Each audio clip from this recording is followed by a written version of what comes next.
네, 안녕하세요. 차트환석입니다. 저 오늘 지수 분석 해드릴 건데요. 일단 여러분들한테 조금 나쁜 말은 아닌데, 일단 제 생각에는 하락이 아직 멈춘 게 아닌 것 같아요. 제 생각에 왜냐면은, 제가 눈을 말씀드렸지만, 바닥에서 거래가 터져야 돼요. 오늘이 이제 수요일이고, 월요일 반대매 물량까지 나오는 날이었단 말이에요. 그죠? 이 부분에서 분명한 거는 제 생각에 그런데, 거래량이 터지면서 올라왔어야 되거든요. 제 생각에는. 근데 거래가 안 터지잖아요. 거래가 안 터진다라는 것은 결과적으로 시장에서 손바뀜이 발생하지 않았다라는 거예요. 고가권에 있던 매물이랑 그다음 밑에서 산 사람들이랑 어느 정도 손바뀜이 많이 발생되지가 않았다. 그럼 이 말은 뭐냐면은 주가가 올라가더라도 기존에 물려있던 사람들의 매도 물량이 언제든지 쏟아질 수가 있다라는 거거든요. 그렇기 때문에 현재 구간에서 제가 정확하게 좀 말씀드리면은 제가 모든 걸 맞힐 수는 없습니다. 그죠? 하지만 여러분들한테 제가 정확한 정보를 전달을 좀 해드려야 되기 때문에 그냥 제 생각을 말씀드리는 거, 제 생각이 틀릴 수도 있겠죠. 그래서 일단은 우리가 일봉으로 보고 주봉으로 봤을 때 주봉으로 볼 때도 말씀드리지만 중요한 자리라는 게 분명히 있거든요. 지금 보면은 일단 지수의 흐름 자체를 봤을 때 지수는 단기적인 하락의 저점 구간을 맞고 나서 반등을 했다라는 거예요. 반등을 했다. 근데 우리가 항상 기억을 해야 되는 게 이 주식이라는 것은 만약에 이번 주에 이 머리 꼭대기 시가가 떴던 부분까지 만약에 회복을 해주지 못한다라고 했을 때는 그죠? 양봉으로 끝나지 못한다라고 했을 때는 제 생각에는 그러니까 양봉으로 끝나면서 갭을 메꾸지 못한다라고 하면 이거는 다시 한번 꼬리를 잡아먹으러 내려갈 가능성이 있습니다. 그러니까 쉽게 말씀드리면은 요렇게 음봉이 뜨고 꼬리 부분이 생길 거 아니에요. 이렇게 그죠? 이 꼬리를 잡아 먹으러 내려갔다가 전저점 이탈시키고 올라오면서 찐반 나올 수 있어요. 저는 그렇게 생각을 합니다. 그렇기 때문에 현재 구간에서 일단 상승 흐름이 아직 정확하게 나오지 않았다. 무릎 구간이 나오지 않았다라는 거예요. 바닥 구간을 정확히 벗어나지 못했기 때문에 현 구간에서는 조금 더 보수적으로 지켜보는 게 맞다라고 생각을 하고요. 그와 반면에 코스닥은 좀 달라요. 보면은 우리가 코스피를 보면은 첫 번째로 앞에 구간 저항선 구간 15분봉으로 보겠습니다.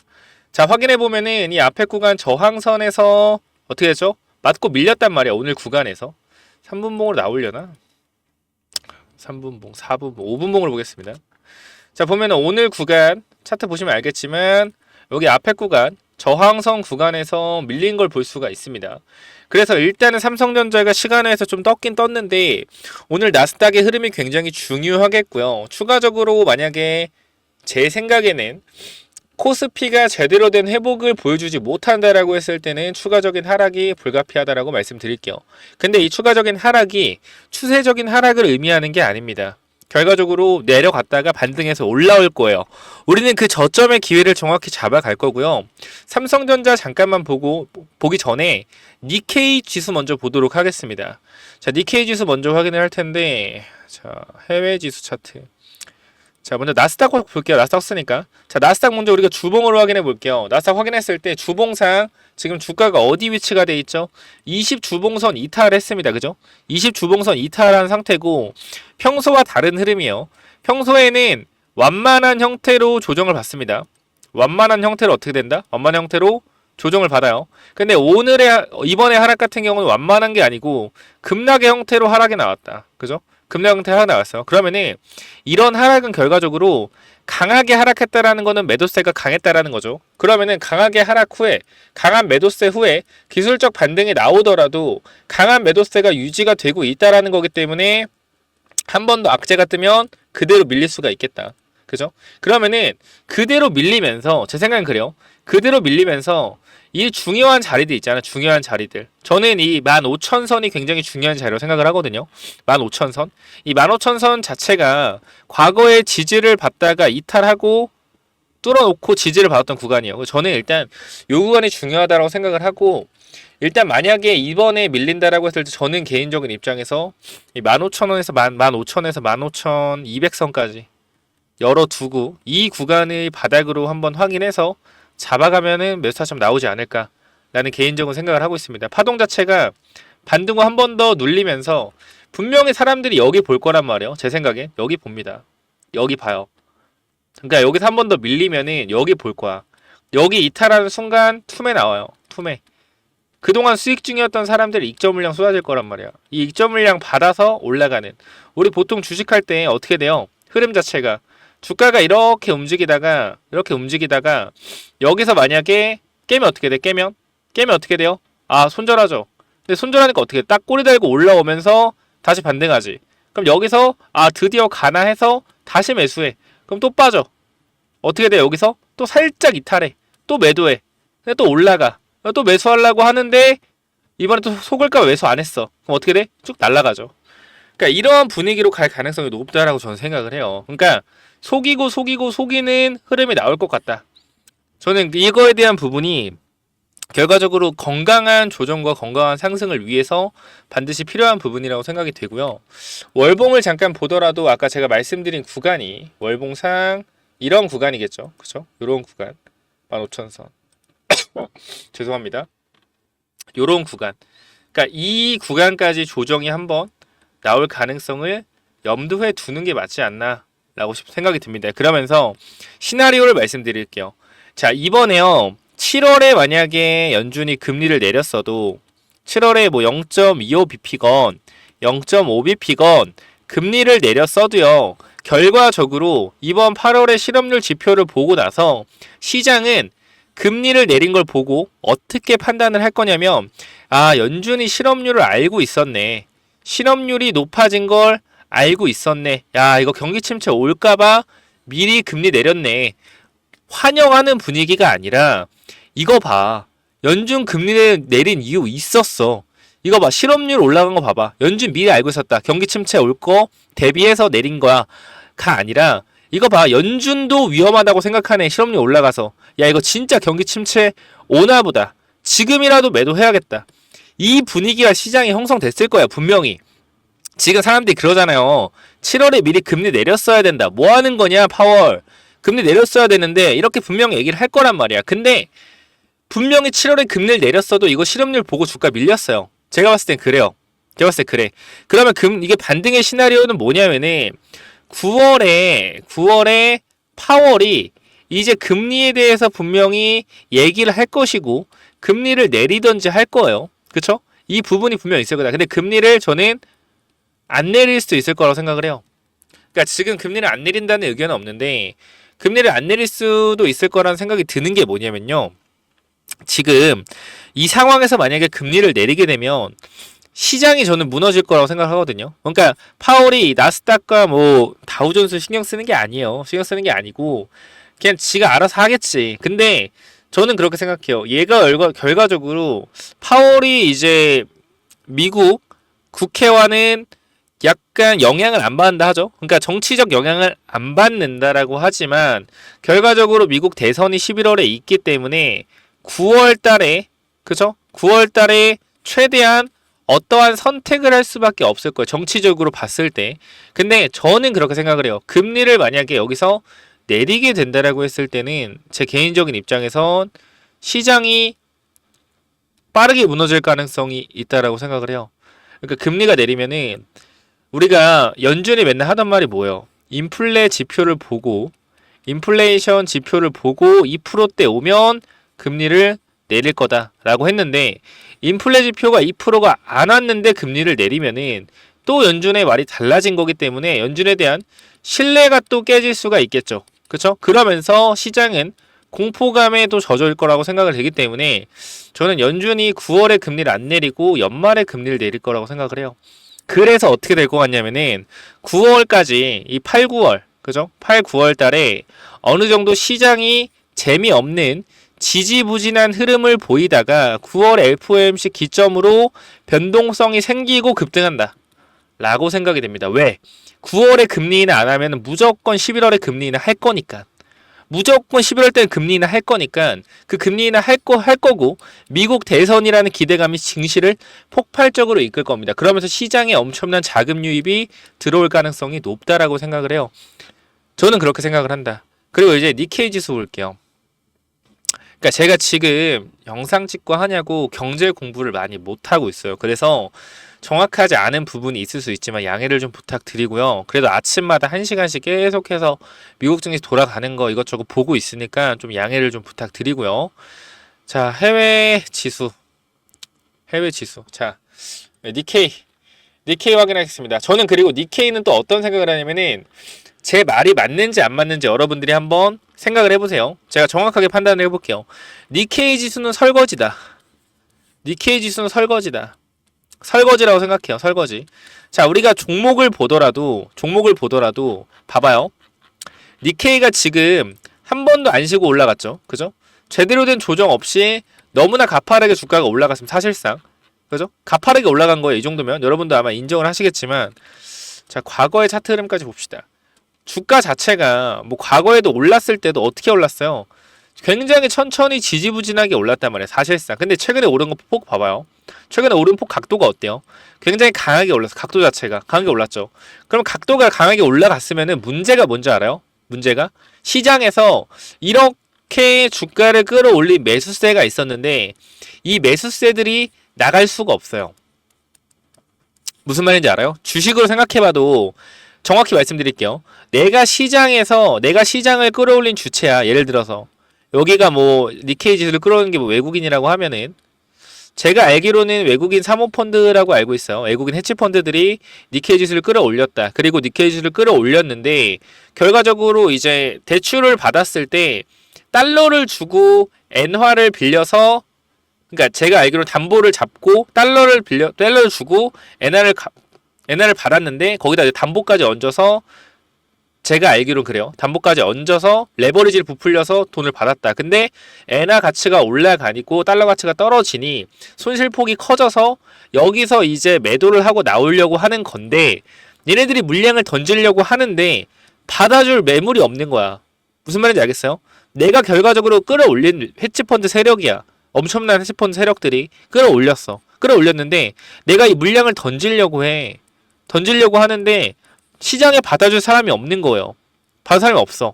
찔끔찔끔 던지는데 아무도 안 사. 그럼 어떻게 해야 돼요? 시장에서 주목을 받아야 돼요. 뭐 해야 된다? 시장에서 주목을 받아야 된다고. 시장에서 주목을 받으려면 어떻게 해야 돼요? 급락 급등을 만들어내는 거예요. 급락이랑 급등을 만들어내서 변동성을 만들어서 뭐 하는 거예요? 물량을 넘기는 거예요.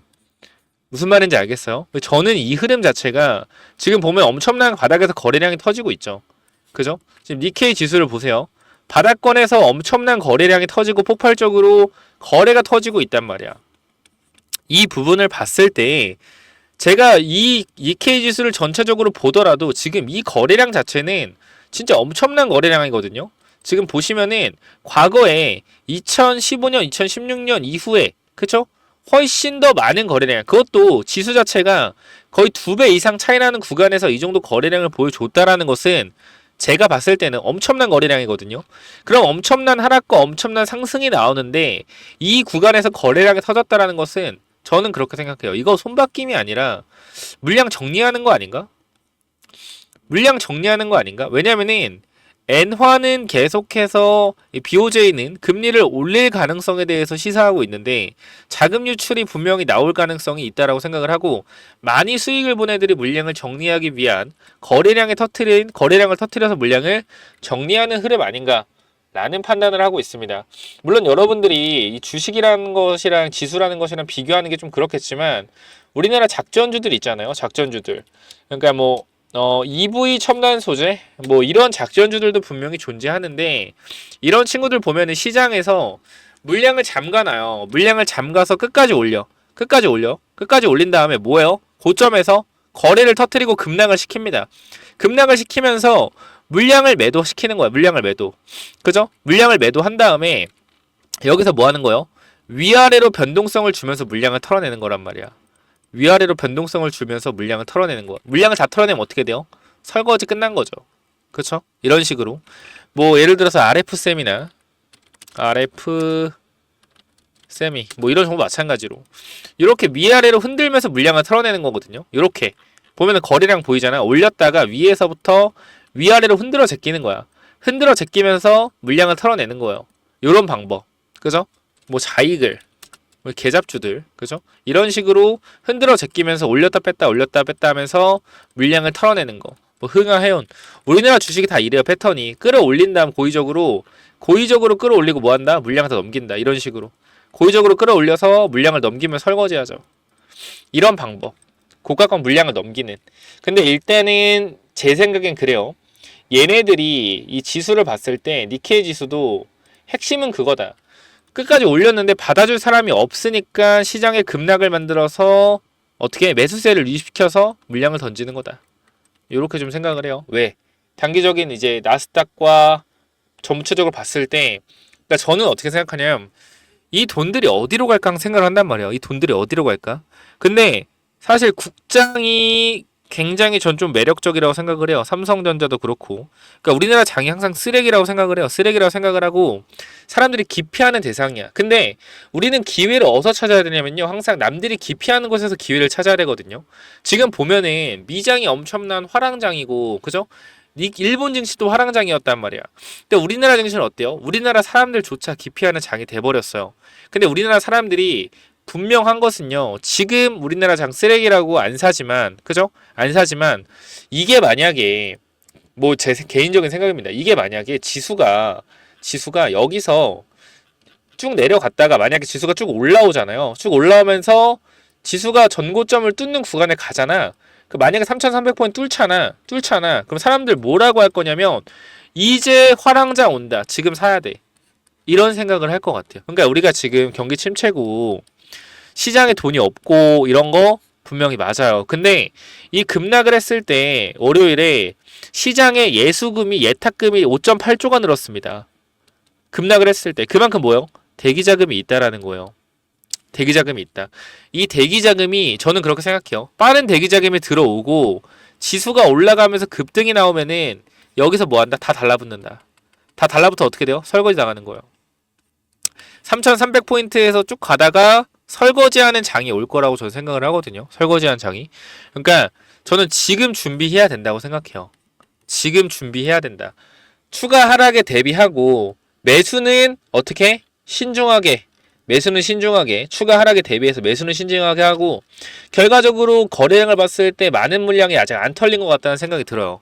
그렇기 때문에 매수는 신중하게 하고 추가적으로 추가 하락을 했을 때 기회를 잡는 게 맞지 않나 라는 판단을 해보고요. 삼성전자 마찬가지. 자, 삼성전자 보겠습니다. 삼성전자가 지금 중요한 자리에요. 제가 아까도 말씀드렸지만 얘가 지금 추세 하단선 위에 걸려 있거든요. 보면은 추세선을 그어놨잖아. 이런 식으로. 그죠? 추세선 그어놨고 이 추세선을 보면은 어떻게 돼 있냐면 여기거든요. 지금. 여기 걸려 있단 말이야. 여기 추세를 못 뚫고 있어요. 삼전이 지금 회복을 하려면 어디로 올라와야 돼? 여기 올라와 줘야 된단 말이야. 여기. 이 추세 있잖아. 여기. 이 추세 타줘야 돼. 추세 타줘야 된다고요. 추세. 그죠? 이거 탈라면 어떻게 해야 돼? 76,500원 일단 회복해야 돼요. 여기 위에 구간 보이죠? 이 구간. 여기 타야 된단 말이야. 이 구간 타야지 회복되는 거야. 근데 아직 탔어요? 못 탔어요? 아직 못 탔어요. 물론 내일 탈 수도 있겠죠. 근데 우리가 이 예상하는 것은 개인적으로 저는 그거다. 무조건 올라갈 거라고 예상을 하시는 분들도 있겠지만 주식이 어떻게 되는 건지 모르죠. 삼성전자 많이 올랐고 내일 분명히 좋은 상황 올 수 있다. 근데 그거는 우리가 아직 모르는 거다. 그렇기 때문에 내일 구간에서 다시 한번 위에 구간 저항 맞고 밀릴 수 있습니다. 밀리면은 추가 하락 나올 수 있어요. 추가 하락에 대비해서 저는 현금을 계속해서 가지고 있어라라고 말씀을 드리고 싶습니다. 요 정도까지 하고 마무리하겠고요. 내가 만약에 제가 뭐 여러분 신이 아니기 때문에 지수의 저점 이런 부분을 잡아내기는 힘듭니다. 하지만 저는 추가적인 하락이 나올 거라고 예상을 하고 있고요. 안 나오면 좋겠죠. 물론 다 여러분 주식 들고 있으니까. 근데 알고 있는 것과 모르는 건 다르다. 차트 선생이 추가적인 하락 나올 수 있다 했는데 라고 그냥 생각하고 알고 있는 것과 그냥 올라가겠지라고 생각하는 건 다르다는 거예요. 항상 대비하세요. 어떤 상황이 오건 간에 대비해라. 저는 일단 하방에 조금 더 열려 있을 것 같기 때문에 삼성전자 솔직하게 좀 담고 싶었어요. 하방 때. 근데 안 담은 이유가 그거예요. 아직 정확하게 무릎 부분이라고 할 수 없는 부분이다. 지금 그리고 유튜브에서 다 바닥 나왔다. 사야 된다. 이런 얘기 많더라고요. 인간 지표라는 게 있죠. 제가 인간 지표일 수도 있어요. 근데 인간 지표라는 게 분명히 있기 때문에 그러한 부분들 때문에라도 저는 일단 조금 더 지켜봐야 된다라고 생각을 합니다. 그렇기 때문에 추가적인 하락이 나왔을 때 분명히 기회를 잡아야 되고 여러분께 누누이 말씀드리지만 자 주가가 하락할 때 기회는 모두에게 주어집니다. 기회는 모두에게 주어져요. 근데 이 기회에서도 싸게 사는 사람이 있고 비싸게 사는 사람이 있습니다. 왜? 이 기회가 지금 자리가 기회일 수가 있고 추가적인 하락이 나오는 페이크 자리일 수도 있기 때문에 주식이 하락이 나왔을 때 기회라고 생각하고 모두에게 하락한 싼 가격이 주어지지만 현명한 누군가는 조금 더 기다려 볼 것이고 정말 자신이 있다라고 하더라도 바닥에서 사지 말고 무릎에서 사라는 얘기가 있듯이 이게 지금 기회인지 아니면은 정말 위기인지 한 번 더 빠지는 위기인지 아무도 알 수가 없어요. 저는 그렇게 생각한다.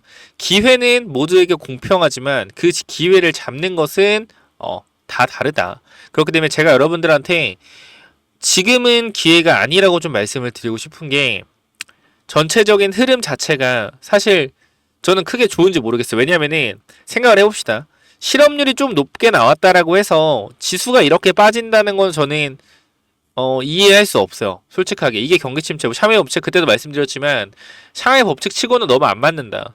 샤메 법칙을 만든 사람조차도 경기 침체 아닌 것 같다 했어요. 이번 뉴스에서. 그죠? 주가가 빠진 것은 결과적으로 이유를 만들어서 빠졌다고 생각을 하고요. 이러한 이유를 만들어낸 것은 분명히 조정에 대한 어떠한 욕구가 강했다. 그 조정에 대한 욕구가 강했는데 이 정도로 조정이 끝나겠냐? 이렇게 빠르게? 아닐 것 같아요. 추가 하락을 분명히 염두에 둬야 되고 삼성전자가 중요한 자리를 아직 올리지 못했기 때문에 조금 더 지켜봐야 된다. 그리고 그런 명언도 있죠. 그죠? 주가는 공포의 벽을 타고 오른다. 삼성전자 그렇게 됐으면 좋겠습니다. 좋겠어요.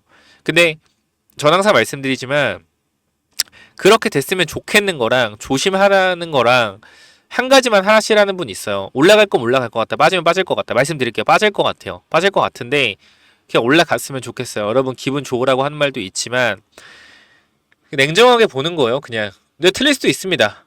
저를 믿으라는 건 아니고 판단은 여러분들이 해보셔라.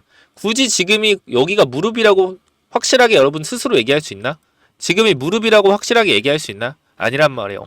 정확한 바닥에 잡히지 않은 구간에서 그 누가 무릎이라고 현재 자리에서 얘기합니까? 그 누가 이 자리가 무릎이라고 얘기를 해요?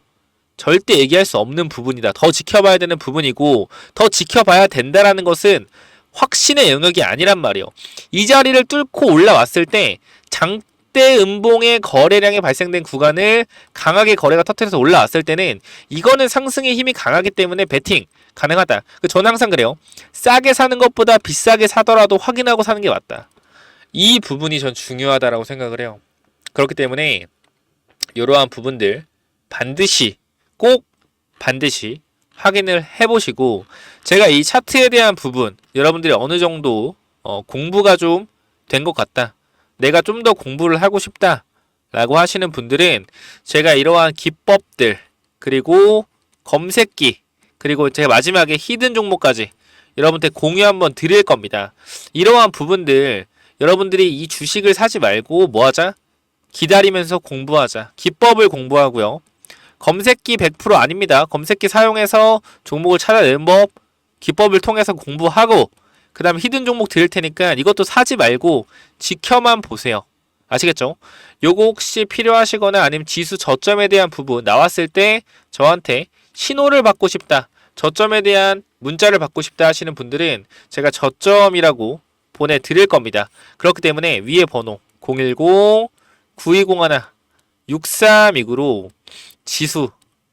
지수라고 남겨주세요. 그럼 제가 이 부분에 대해서 제 생각에서 저점에 왔을 때 정확하게 짚어드려서 문자 보내드리도록 하겠습니다. 자, 여기까지 하고 마무리하겠고요. 제가 말씀드릴 기법, 검색기, 히든 종목까지 마무리할게요. 요거 뭐냐면은 자, 이 기법이 뭐냐면요. 단기적으로 제가 이렇게 좀 만들어 놨는데 제가 이 종목을 발굴하는 거를 이런 식으로 발굴한다라는 걸 좀 말씀을 드리는 거고 요거는 내려서 읽어보시면 될 것 같고요. 자, 요 부분을 좀 말씀을 드리도록 하겠습니다. 자, 이쪽을 좀 당겨서 확인을 해보면은 자, 이쪽에 제가 이 주식을 하는 데 있어서 가장 좀 중요하게 봐야 되는 부분들을 간단하게 정리를 좀 해놨습니다. 세력들이 매집하는 원리를 알아야 버틸 수 있는 힘이 생긴다라는 건데 주식이라는 건 상당히 변동성이 있기 때문에 이 변동성에 저점 부근에 매수를 해야지 올라갔다 내려갔다 할 때 이 가장 저점 부분에 잡아놔야지 변동성에 견딜 수 있다라는 건데 만약에 이 변동성의 중간 부분에 잡아 놓더라도 세력이 매집을 했다라는 확신만 있으면 내가 버텨갈 수 있다라는 겁니다. 자, 모든 주식에는 세력이 존재하고 그 세력은 개인일 수도 있고 외국인일 수도 있고 기관일 수도 있죠. 결과적으로 물량을 많이 가진 놈들이보다 우리가 말하는 세력이라고 하는 존재들이다. 자, 그리고 주식은요 항상 선반영이다라는 거 우리가 인지를 하셔야 된다. 왜냐면은 에코프로 한번 보자고요. 에코프로 주가가 10만원에서 150만원 갔다 어디까지 빠졌죠? 40만원까지 빠졌죠. 그래가지고 뭐요? 아, 선반영이었구나. 이거를 시간이 지나야만 알 수 있는 거죠. 그 주식은 기대감이고 그 기대감이 결국 어디까지 반영될지를 정확하게 캐치해야 주가의 상승폭을 어느 정도 예상할 수가 있다. 거래량은 힘이다. 세력들이 사용한 돈의 힘을 보고 이 세력들이 얼마나 강한 놈인지 확인해야 한다. 바닥에서 터지는 거래량들을 확인해야 되고 고점에서 터지는 거래량, 고점에서 거래량이 터지면서 내려온다 보다 고점 신호다라는 것을 파악을 해야 된다는 겁니다. 그러고 우리가 에코프로 때를 보면 아시겠지만 계속 올라가는 종목을 계속 가겠지라고 욕심을 내다 보면 어떻게 된다? 수익을 챙기지 못하기 때문에 언제나 욕심은 독이 된다. 그렇기 때문에 항상 수익을 챙겨줄 때 어느 정도 분할 매도를 해야 된다라는 거 말씀을 드리고요. 그 다음 또 가장 중요한 부분 좀 몇 개를 말씀드릴 건데 심리가 중요한 이유예요. 내가 사면 빠지고 내가 팔면 오르는 이유 결국은 뭐다? 심리의 차이이다. 내가 사면 빠진다면 분할 매수로 매수해보자라는 겁니다. 이러한 것들 다 내용을 담아놨으니까 꼭 한번 체크해 보시고요. 자, 내가 1000만원을 매수했을 때, 그죠? 내가 사면 빠진다면 250만원만 사면 뭐예요? 빠지면은 추가로도 매수할 수 있다는 거죠. 내가 쫓겨가던 매매에서 내가 주도권을 가지고 이 주식을 흔들 수가 있다. 내 마음대로 추가 매수를 할 수 있다는 거죠. 항상 추가 매수할 때 고민을 하잖아요. 그런 부분이 뭐한다? 없어질 수 있다는 거고 반드시 우리는 뭐 해야 돼요? 3분의 1 내지 2분의 1 올라갈 때 매도해야 된다. 뭐 할 때? 어디서 매도해야 될지 고민될 때요. 종목에 대한 확신이 없기 때문에 그죠? 욕심을 내려놓고 수익을 챙겨야 된다. 내가 고민하는 순간에 결과적으로 이러한 모든 것들이 내가 고민한다는 것이 뭐요? 공부 자체가 덜 됐다라는 반증이고 항상 기업을 분석하고 대략적인 목표가를 정해서 매도 타점을 분할 매도로 잡아놓자. 영원하게 상승하는 종목은 없습니다. 우리 국장에는 항상 강하게 오르면은 조정이 강하게 나와요. 올라갔을 때 수익을 챙겨가야 우리가 뭐한다? 확실한 매매를 할 수 있다라는 거고 결과적으로 이러한 부분들, 이러한 종목들을 잡는 방법들, 이러한 부분들 여러분들한테 이 심리를 다스리고 우리가 이 기법 그죠? 어떻게 종목을 선정해 가고 어떤 심리를 가지고 있어야 되는지 이런 기법들을 제가 드릴 거니까 꼭 한번 참고해 보시고요. 결과적으로 종목을 고르는 방법은요. 간단합니다. 간단해요. 이러한 실적이 좋은 종목들, 그죠? 실적이 좋고 바닥에서 매집이 들어오는 이러한 종목들 제가 밑에도 많이 있는데 일단 좀 시간이 없기 때문에 간단하게만 말씀을 드릴게요. 이러한 종목을 찾는 법 검색기로 찾으면 되는데 혹시나 이런 검색기가 없다. 기본적인 거거든요. 기본적인 거. 결과적으로 우리가 차트를 모두 다 돌려볼 수가 없기 때문에 제가 말씀드리는 이러한 기법에 맞는 종목들을 찾아내기 위해서는 검색기가 필요하다. 그렇기 때문에 여러분들이 이런 검색기 필요하다고 하시면은 제가 모든 내용을 공유하고 있으니까 필요하신 분들은 이쪽에 010-9201-6329 이쪽 문자로 기법 또는 히든이라고 그죠? 딱 두 글자씩만 남겨주시면 될 것 같습니다. 그죠? 제가 이러한 종목들도 결과적으로 히든 종목도 준비하고 있기 때문에 기법 또는 히든이라고 010-9201-6329 이쪽으로 남겨주시면은 제가 보내드릴 테니까 당연히 무료로 보내드립니다. 그렇기 때문에 기법 또는 히든 남겨주시면은 요 자료들 전부 다 공유를 드릴 테니까 꼭 받아가시면 좋을 것 같습니다. 자, 그래서 이러한 부분뿐만 아니라 추가적으로 제가 히든 종목까지 여러분께 말씀드릴 테니까 꼭 한번 참고해서 받아가 보시기 바랍니다. 그래서 이 히든 종목 뭐냐면요. 자, 여기 보시면은 제가 간단하게만 좀 설명을 드릴게요. 이거 무조건적으로 체크 한번 해보세요. 판단 여러분들이 하시지만 너무 똑같습니다. 자, 지금 보면은 상한가 두방 이후에 주가를 말도 안 되게 뺐죠. 상한가로 물량을 매집해서 뭐 했어요? 고의적으로 하락을 유도했다라는 겁니다. 고의적 하락을 유도하고 나서 여기서부터 어떻게? 또 악재를 노출시켜서 하한가를 만들었어요. 하한가를 만들고 밑에 구간에서 박스를 친 이후에 매집하는 형태를 보여주고 있고요. 장기 이평선 밑에서 일부러 검색기가 안 나오게끔 만들어 놨다라는 겁니다. 보통은 검색기에서 뜨는 거는 장기 이평선 위에서 뜬단 말이에요. 종목이. 그러니까 일부러 밑에서 노는 거예요. 근데 이 종목이 누구랑 똑같냐? 얘랑 똑같다라는 거야. 얘 봐봐요. 매집 후에 고의적으로 주가 누르고 어떻게 돼요? 악재를 노출시켜서 급락을 상한가를 만들었죠. 바닥권에서 매집을 했잖아. 지금 아까 이 차트 여기 부분이란 말이야. 지금이 봐봐요. 거래량 터진 이 부분이잖아. 지금 보이죠? 근데 이 친구 어떻게 됐어요? 여기서 거래량 터지고 한 번 더 거래량 터진 다음 어떻게 됐다? 검색기 안 나오게 똑같이 만들어 놓고 12배 보냈다라는 거예요. 12배. 이렇게 주가 끌어올렸다는 거예요. EV 첨단 소재 아시는 분들은 아실 겁니다. 엄청난 작전주였어요. 근데 지금 이 차트랑 어때요? 똑같다라는 거예요. 움직임 자체가. 그래서 제가 이 종목도 결과적으로 이 바이오 종목인데 여러분들이 무조건적으로 체크 한번 해보시면 좋을 것 같아서 가져갔고, 제가 대봉 LS라는 종목도 여러분께 말씀을 드려서 거의 100% 이상 주가가 올라갔었던 경우가 있습니다. 그렇기 때문에 이 종목 또한 엄청나게 폭등이 가능할 수도 있는 종목이라서 여러분들한테 보내드릴 거고, 자, 선착순 다 3명께만 보내드릴 거니까 반드시 필요하신 분들만 체크해 보시기 바랍니다. 이건 제가 자신 있는 종목이기 때문에 정말 필요하신 분들 한번 받아 가셔서 체크만 한번 해보세요. 어떤 회사인지. 계속해서 유상증자가 대주주로부터 이어지고 있습니다. 대주주가 지분을 늘리고 있어요. 이유가 있겠죠. 그죠? 그렇기 때문에 이 종목 반드시 위에 번호 010-9201-6329로 이노 히든 4글자 남기셔서 반드시 받아가시기 바랍니다. 자, 여기까지 하고 마무리할게요. 감사합니다.